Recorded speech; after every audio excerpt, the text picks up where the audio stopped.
위기는 기회다 이렇게 말을 하지요. 그렇다고 모든 사람들이 위기를 맞았을 때에 기회를 얻는 것일까요? 그렇지 않을 겁니다. 누군가는 위기를 맞았을 때에 기회를 맞는 분들도 있고 또 그렇지 않은 분들도 있을 겁니다. 학자들은 이렇게 이야기합니다. 위기가 기회다라고 하는 건 이를 위하여서 창조적 상상력이 갖춰진 이들에게 주어진 것이다 라고 이야기합니다. 위기는 기회다라고 할 때 이 길을 벗어날 수 있는 그 힘, 창조적 상상력이 필요한 것처럼 그것이 되어진 사람, 물론 여러 가지 이유로 나는 준비하고 싶지 않았지만 준비되어진 분들도 있지요. 그냥 세월 따라 살아왔는데 누군가는 그 은혜 안에 머물고 그 기회가 되어진 사람들도 있습니다. 또 시대를 정말로 분간하고 창조적 상상력이 삶 가운데 깊숙이 들어와서 그것을 기회로 삼은 이들도 있습니다. 창조적 상상력은 새로운 시대와 계속해서 부합한 모습으로 나아가고 있습니다. 지금 4차 산업시대에 접어들었지요. 자동화 시스템, 디지털화 시대에 우리는 살아가고 있습니다. 또 누군가는 그렇기 때문에 오히려 오리지널을 더 추구해야 된다라고 이야기하기도 합니다. 틈새지상이지요.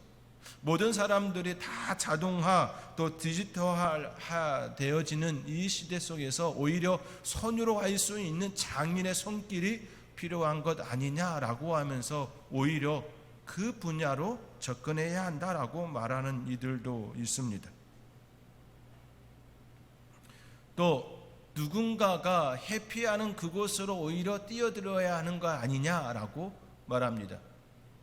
일명 3D 업종으로 오히려 젊은이들이 우리의 시선을 그쪽으로 돌려서 오히려 먼 미래까지 접근할 수 있는 그러한 젊은이가 돼야 되는 거 아니냐라고 말하기도 합니다. 그렇지요. 코로나19를 우리가 겪으면서 많은 교회들이 어려움에 처해 있다라고 말합니다. 모든 교회들이 다 위험한 건 아니지요. 오히려 그 속에서 더 단단해지고 그 속에서 하나님을 향한 뜨거운 열정이 더 일어나는 교회들도 있습니다. 저는 저희 교회가 그런 교회일 거라고 믿습니다. 더 단단해지고 더 하나님을 향한 그 열정이 저와 여러분 가운데에 더욱 솟구쳐 올라올 줄 믿습니다. 그러면서 신학자는 이렇게 이야기하였습니다. 지난 월요일 날 우리 통합총회에서 코로나19 이후에 대응에 대하여서 학자들의 토론회가 있었습니다. 그때 장로회 신학대학 지금의 임성빈 총장님이 이렇게 접근하더군요. 두더지 게임처럼 두더지 잡기식으로 대응해서는 안 된다라고 이야기합니다. 두더지 게임 아시지요? 오락실이나 어떤 게임장에 가면 이제 돈 놓으면 이제 두더지가 계속 올라와서 뿅망치로 때리면 들어가고 하는 것 아시지요? 그런 식으로 임기응변 형태로 계속해서 일을 하면 안 된다라고 얘기하면 이렇게 얘기합니다. 전원을 뽑아야 한다. 아예 그 문제 자체를 뽑아내야 한다라고 그렇게 얘기하더군요. 결국 근원적인 본질적인 원인을 찾지 않으면 우리는 계속해서 임시 변통만 하고 있는 것이죠. 계속해서 임시로만 그 일을 대응하는 1차적인 모습만 되어질 겁니다. 가장 근원적인 그 뿌리까지 나아갈 수 있어야 우리에게 있어서 참된 축복의 삶으로 나아갈 수 있을 겁니다. 위기는 늘 있어 왔습니다. 개인적으로는 질병과 진학과 취업과 결혼 또 경제적인 그런 상황 가운데서 늘 어려움은 위기는 있었습니다. 개인뿐만 아니라 가정도 마찬가지지요. 경제적 어려움이 있었고 자녀 양육하는데도 쉽지 않았습니다. 부모 공양하는 것도 결코 쉬운 일은 아니었습니다. 국가의 역사에도 마찬가지지요. 전쟁도 있었고 또 금융 위기도 있었고 여러 가지 위기도 굉장히 많았습니다. 우리나라는 IMF 또 금융위기 이러한 모든 것들을 다 지금 겪어내고 있습니다. 교회사적으로도 마찬가지입니다. 종교 분리가 있었고 이단이 끊임없이 출몰했고 지금도 여전히 이단들은 나오고 있지요. 또 분열이 끊임없이 일어났습니다.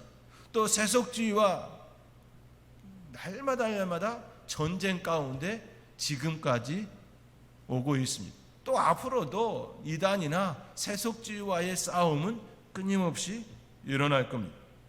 그럼에도 불구하고 그 가운데 성공한 이들이 기회를 맞은 이들이 있습니다. 대표적인 국가는 우리 한국이지요.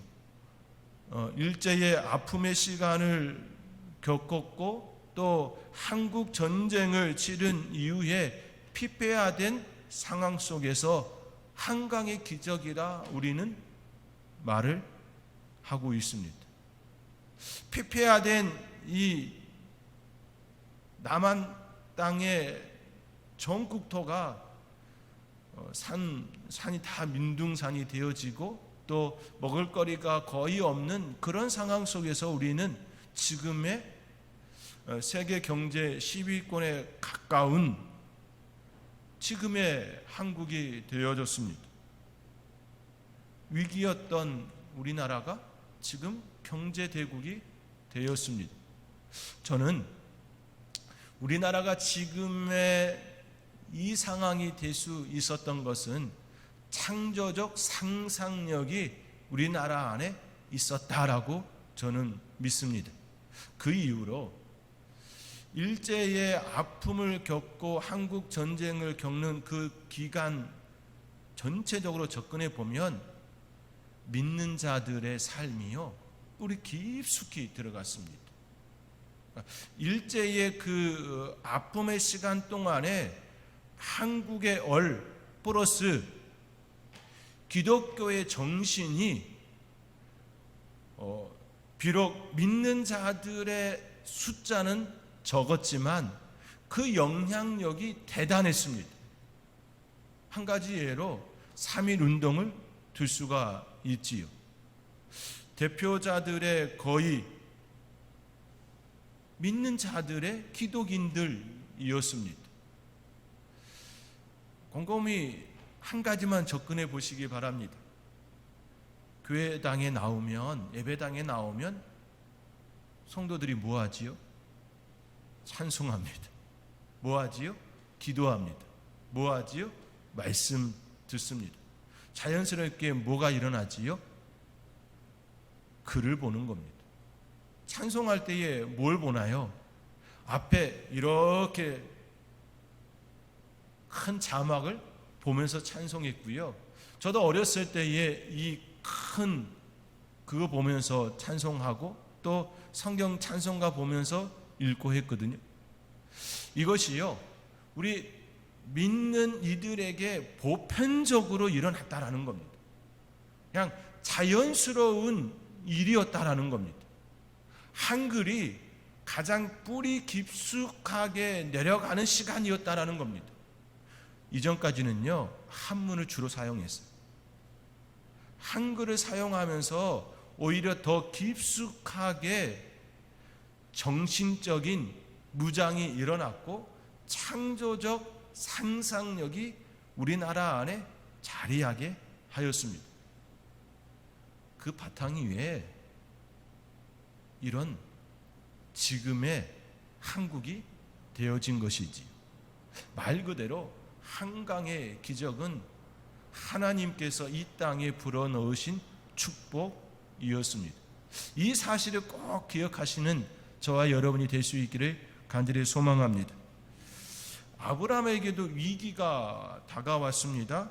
조카 롯이 연합군에 의하여서 붙잡혀 갔습니다. 오늘 본문은 17절에서 24절까지 읽었지만 실은 1절부터 시작되어진 말씀의 연속성상에 있습니다. 14장 1절의 말씀 보면 당시에 시날 왕 아무라벨과 엘라사 왕 아리옥과 엘람 왕 고돌라오멜과 고임 왕 디다리, 이 연합군이 소돔 왕 베라와 고모라 왕 비르사와 아드마 왕 시납과 스보이 왕 세베멜과 벨라 곧 소왈 왕과 싸우니라.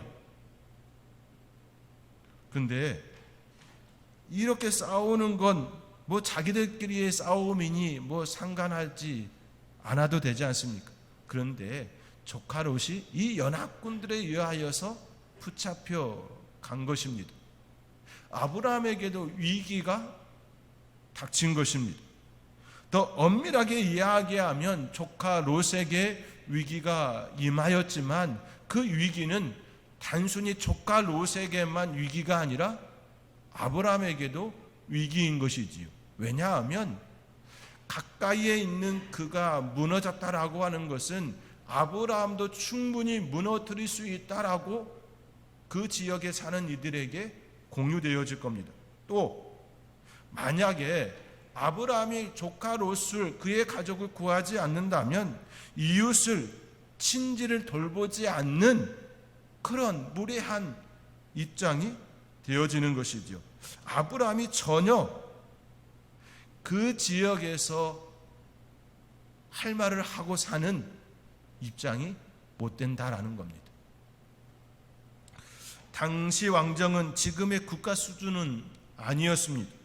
그렇지만 아브라함에게 있어서 그 왕정 국가와 아브라함의 이 사이를 상대적으로 접근하면 아브라함은 매우 열악한 입장입니다. 지금 시대로 이야기하면 한국과 미국, 한국과 중국 그런 싸움일 수밖에 없습니다. 왕정국가라고 하면 그래도 최소한 그 안에서의 성읍도 이루어지고 그들을 따르는 무리들이 군사력이 있는 것이지요. 그리고 또 연합군입니다. 그러니 아브라함의 입장에서 보면 상대적으로 매우 강대국일 수밖에 없습니다. 그럼에도 불구하고 아브라함은 정예군사 318명을 거느리고 전쟁터에 나갔습니다. 그리고 승리하였습니다. 결국 아브라함이 가진 그 승리는 그 지역에서 아브라함의 입지가 매우 견고하게 하는 시간이었습니다. 조카 롯을 통하여 닥친 위기가 오히려 아브라함을 더 든든하게 세우는 시간이 되게 하신 것이지요.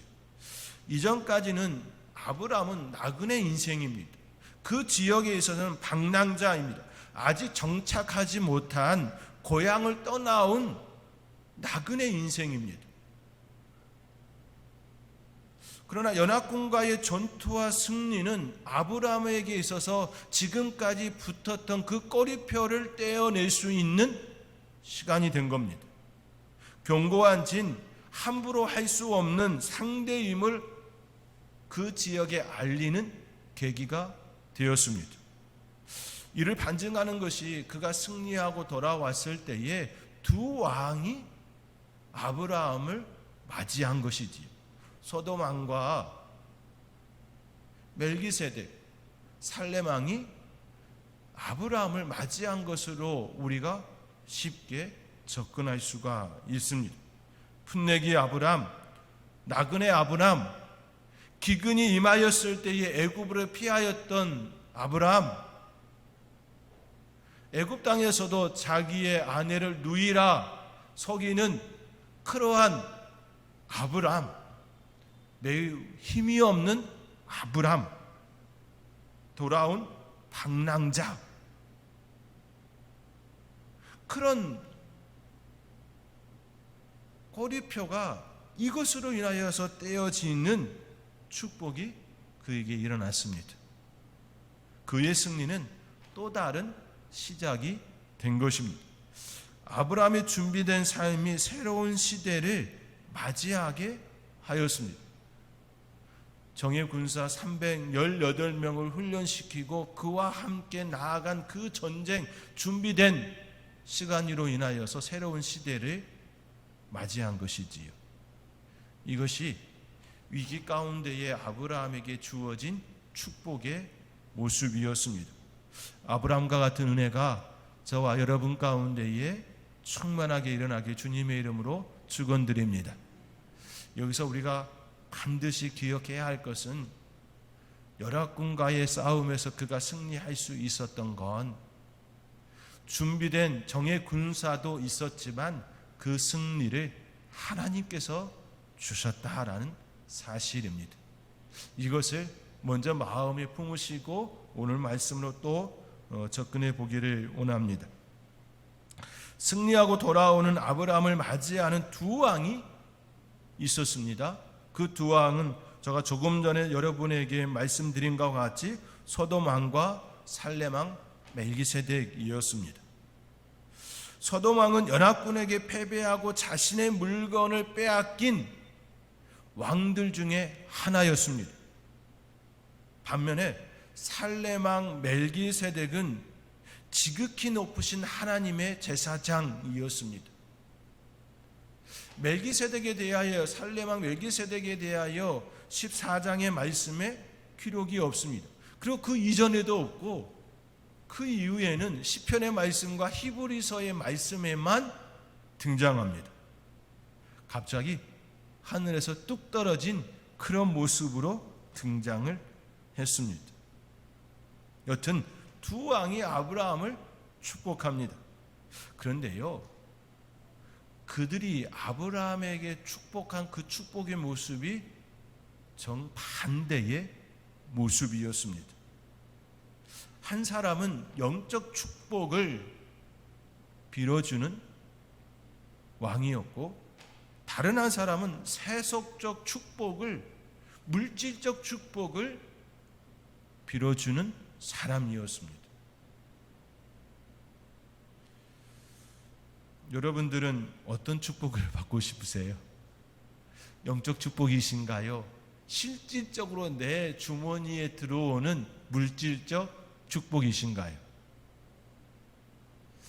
너무 어렵습니까? 너무 쉬운가요? 생활이 어렵고 힘들고 때론 질병으로 인하여서 아플 때에 직접적으로 와닿은 건 무엇일까요? 경제적 어려움이 풀어지는 것, 질병을 고침받는 것, 이것이 눈에 피부로 와닿는 축복의 모습 맞을 것입니다. 아닌가요? 여러분들은 다 그냥 날마다 신실하게 하나님을 너무나도 잘 믿어서 나는 절대 흔들리지 않아, 영적 축복이야 라고 생각하시나요? 아니면 둘 다이신가요? 오늘 이 두 왕의 모습 속에서 우리가 진정으로 무엇을 추구해야 될지 한번 더 생각해 볼 수 있는 시간이기를 간절히 소망합니다. 이 두 왕은 분명한 차이가 있습니다. 첫 번째로 이 소돔 왕은 세속주의, 그것으로 물들어져 있는 왕입니다. 특별히 소돔과 고모라 이제 훗날 이제 하나님의 심판에 의하여서 멸망받는 그 소돔과 고모라, 이것만 생각해 보아도 얼마나 타락과 부도덕의 삶이 그 나라 가운데 있었는지를 알 수가 있지요. 성윤리가 상실한 국가였지요. 결국 하나님의 심판에 의하여서 소돔과 고모라가 멸망하게 됩니다.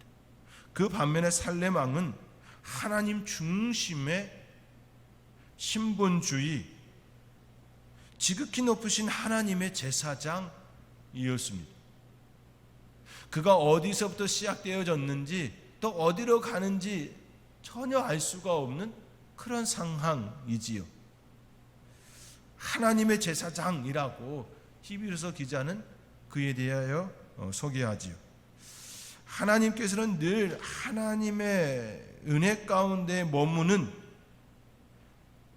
어느 시대이든지 하나님을 경배하는 경배자를 두었다라는 것을, 또 아브람 시대에 우리가 또 다른 하나님을 신실하게 따르는 왕이 있었다라는 걸 생각해 볼 수 있습니다. 우리는 종종 이렇게 접근할 때가 있습니다. 아브람만. 그렇지 않습니까? 우리가 성경으로 볼 때에 하나님을 신실하게 믿는 이가 아브람, 그렇게만 접근할 때가 있습니다.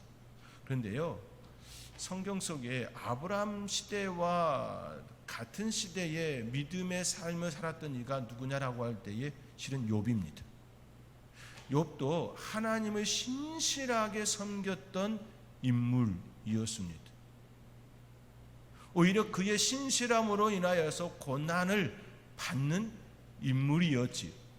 또 오늘 우리에게 소개하는 멜기세덱이 또한 하나님을 신실하게 따르는 제사장이었다라는 겁니다. 제사장이라고 하면 결국 그 무리가 있었음을 볼 수 있는 것이지요. 교회에 목사 있다라고 하면 그 교회에 성도가 있는 것처럼 말입니다. 하나님을 신실하게 따르는 제사장과 그의 무리들, 그 무리가 있었음을 또 오늘 본문의 말씀을 통하여 우리는 생각해 볼 수 있습니다. 또 엘리야 시대 때에 바알에 무릎 꿇지 않은 7,000명을 남겼다라고 말씀하지 않습니까? 하나님은 각 시대마다 하나님을 신실하게 섬기는 이들이 있었음을 또 오늘 본문 말씀을 통하여 깊이 바라볼 수 있기 바랍니다. 즉 소돔 왕은 타락과 부도덕, 성윤리의 상실의 그러한 대표적인 왕이라고 한다면 하나님을 신실하게 섬기는 이가 바로 살렘 왕 멜기세덱이었다라는 겁니다. 또 다른 차이점은 소돔 왕은 이 아브라함을 맞이할 때에 빈손으로 나옵니다. 그리고 21절의 말씀과 같이 그에게 이렇게 이야기합니다. 소돔 왕이 아브라함에게 이르되 사람은 내게 보내고 물품은 내가 가지라 라고 합니다. 물질을 실질적으로 그에게 주는 축복을 빌어주는 겁니다. 그리고 살렘 왕은 이와는 전혀 다른 측면이지요. 떡과 포도주를 갖고 나와서 아브라함을 환영하고 축복해 줍니다. 그 축복의 말씀이 일어났을 때에 19절에 그가 아브라함에게 축복하여 이르되 천지의 주제이시여 지극히 높으신 하나님이여 아브라함에게 복을 주옵소서. 그리고 20절이요 너희 대적을 내 손에 붙이신 지극히 높으신 하나님을 찬송할지로다 하매 아브라함이 그 얻은 것에서 10분의 1을 멜기세덱에게 주었더라. 멜기세덱은요 단순히 말로 축복한 겁니다. 떡과 포도주를 가지고 와서 식사 대접한 건 사실이지만 그의 입술에서 나오는 건 복을 주옵소서라고 하는, 또 찬송할지어다라고 하는 그런 말씀의 축복이었습니다.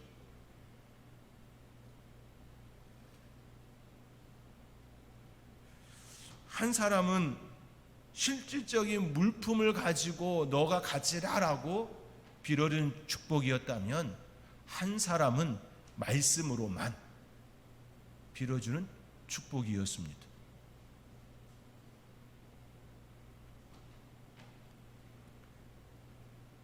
어떤 것을 갖고 싶으세요?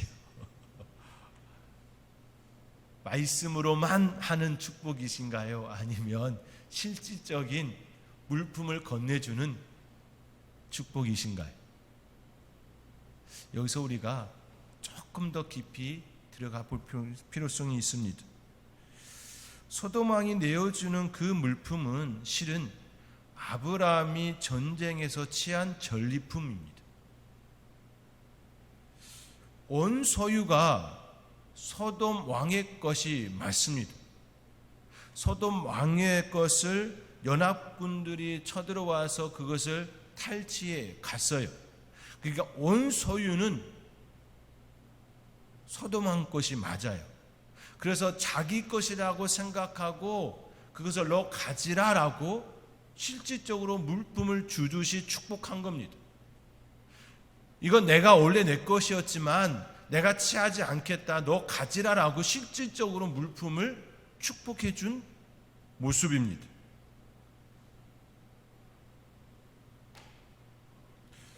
소돔 왕 원래는 본인 것 맞지만 또 역으로 접근해 보면 연합군에 의하여 빼앗긴 이후에는 그의 것이 아니지요. 오히려 아브라함이 취한 전리품이었고요. 소돔 왕은 그럼에도 불구하고 마치 자신의 것인 양 아브라함에게 주겠다라고 말하는 것입니다. 이미 자신의 것이라 할 수 없는 것을 주겠다라고 말하고 있는 것입니다. 그런데 이 모습이요, 우리의 모습이라는 겁니다. 이 모습이요, 내가 가지고 있는 그 물품 우리의 자녀들에게 주면서 너 쓰라라고 하는 이 측면의 모습이요, 마치 소돔 왕과 같은 모습이라는 겁니다. 그거 우리 것 아니지요. 하나님의 것이었습니다. 하나님께서 우리에게 사용하라고 주신 고난을 주신 거였습니다. 그런데 어느 순간 우리는 우리의 것인 양 물품을 그렇게 내어주면서 축복하는 모습으로 살아갑니다. 제대로 생색내고 있는 것이지요.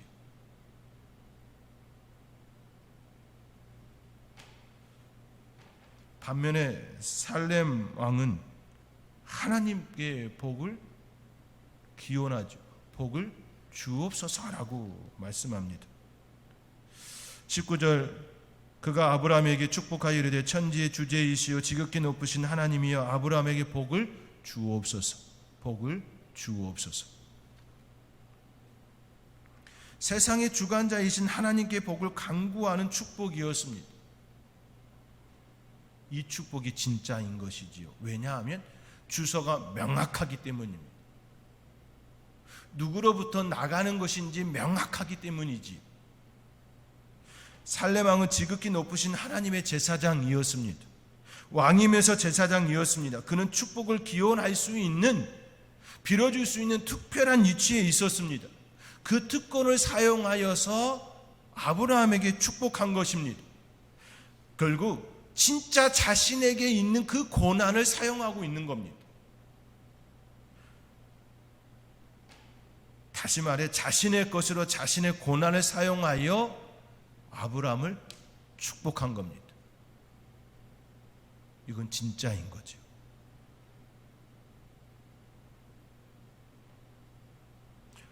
소돔 왕은 자신의 것이 아님에도 불구하고 자신의 것인 양 축복하여 주었다면, 살렘 왕 멜기세덱은 진짜 하나님께서 내게 부여해 준 그 고난으로 하나님께 축복을, 그에게 복을 달라라고 빌어 주었던 것입니다. 어느 것이 진짜 축복일까요? 우리는 종종 착각할 때가 있습니다. 내 손에 물질이 있고 내 손에 힘이 있기 때문에 그렇게 생각하고 접근할 때가 있습니다.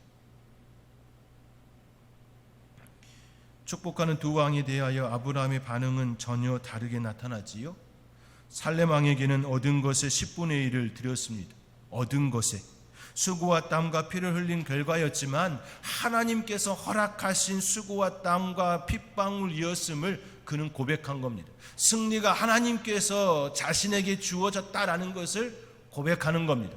복을 주옵소서라고 하는 그 의미를 정확하게 아브라함이 깨달았기 때문에 10분의 1을 오히려 멜기세덱에게 줄 수 있었던 것입니다. 결국 자신의 힘으로 된 것이 아니라 하나님의 은혜였다라고 고백하고 있는 것입니다. 10분의 1은 결국 아브라함이 하나님의 제사장 앞에 자신의 신앙을 고백하는 아름다운 행위인 것입니다. 그러나 소돔 왕의 기는 23절의 말씀처럼 오히려 전리품을 내어주지요. 오히려 아브라함은 합당한 것만 취하고 있습니다. 당당하게 요구하지요. 오히려 24절에 있는 것처럼 오직 젊은이들이 먹은 것과 나와 동행한 아넬과 에스골과 마브레의 분깃을 제할지니 그들이 그 분깃을 가질 것이니라 라고 말씀하면서 당당한 것만 취하고 있습니다. 사랑하는 성도 여러분, 무엇이 참된 축복입니까? 당장 내어주는 물질이 축복이 아니지요. 진짜 고난을 사용하여 내어주는 축복이 진짜 축복인 것입니다. 자녀들을 위하여 무엇을 빌어주시겠습니까? 진짜가 아닌 물질을 내어주면서 그들을 축복한다 말하시겠습니까? 아니면 부모에게 허락하여 준 자녀를 축복하는 그 축복권을 가지고 진정으로 자녀들을 축복하시겠습니까? 이거는 부모된 우리가 결단해야 될 모습입니다. 자녀들에게 끊임없이 물질에 대한 접근으로 끊임없이 우리 안에서 일어나고 있다고 한다면 그들은 그 물질로 인하여 더 어려운 상황에 놓이게 될 것입니다. 하나님께 비는 여러분의 그 축복이 진정한 축복으로 역사되어 우리의 자녀들이 가장 아름다운 그 길을 걸어갈 수 있을 겁니다. 그 은혜 가운데 살아낼 수 있는 저와 여러분이 될 수 있기를 주님의 이름으로 축원드립니다. 기도하겠습니다. 사랑의 하나님, 아브라함이 진정으로 축복의 손길로 받았던 건 소돔 왕이 아니라 멜기세덱이었음을 바라보며, 그렇기에 그 얻은 것에서 10분의 1을 멜기세덱에 주었던 것처럼 우리의 자녀들에게 바르게 축복할 수 있는 저희 모두가 되게 하여 주시옵소서. 이 모든 것 감사하고 예수님의 이름으로 기도하옵나이다. 아멘.